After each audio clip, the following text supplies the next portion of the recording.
शरद पवारांचे आशीर्वाद घेऊन आमदार रोहित पवार चौकशीसाठी ईडी कार्यालयात। सकाळी 10:30 पासून चौकशी सुरू। मुंबईमध्ये राष्ट्रवादीचे कार्यकर्ते आक्रमक। हा काळ आमच्यासाठी संघर्षाचा, सत्याचाच विजय होईल, सुप्रिया सुळेंना विश्वास। 90 ते 95% खटले विरोधी पक्षाविरोधात असल्याचाही दावा। मनोज जरांगेंना हायकोर्टाकडून नोटीस। जरांगेंच्या मुंबईतल्या आंदोलनामुळे जनजीवन विस्कळीत होणार नाही, ही सरकारची जबाबदारी। हायकोर्टाने सरकारला ठणकावलं। मनोज जरांगेंच्या मराठा आरक्षण यात्रेचा आजचा 5वा दिवस। आज लोणावळ्यामध्ये मुक्काम। मुंबई बंद पाडायला चाललेलो नाही, मनोज जरांगेंचं सरकारला उत्तर।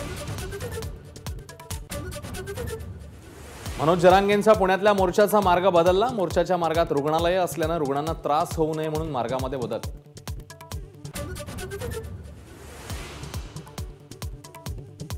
मागासवर्ग आयोगाचा अहवाल आल्यावर सरकार मराठा आरक्षणाचा निर्णय घेणार। मनोज जरांगेंनी आंदोलन थांबवावं, मुख्यमंत्री एकनाथ शिंदेंचं आवाहन।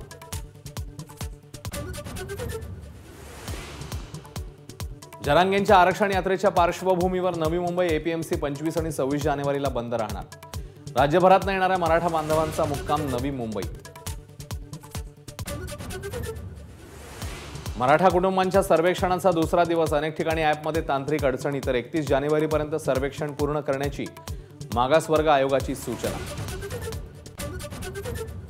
5 फेब्रुवारीला संपूर्ण मंत्रिमंडळ अयोध्येला जाण्याची शक्यता। मुख्यमंत्री, दोन्ही उपमुख्यमंत्री आणि सर्व मंत्री श्रीरामाचं दर्शन घेणार।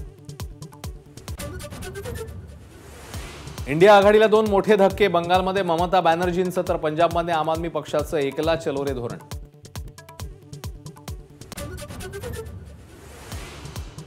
भाजपसाठी भारतरत्न सन्मान हा निवडणुकीचा विषय। सावरकरांना भारतरत्न देण्यापासून भाजप पळ काढत असल्याचा राऊतांचा आरोप।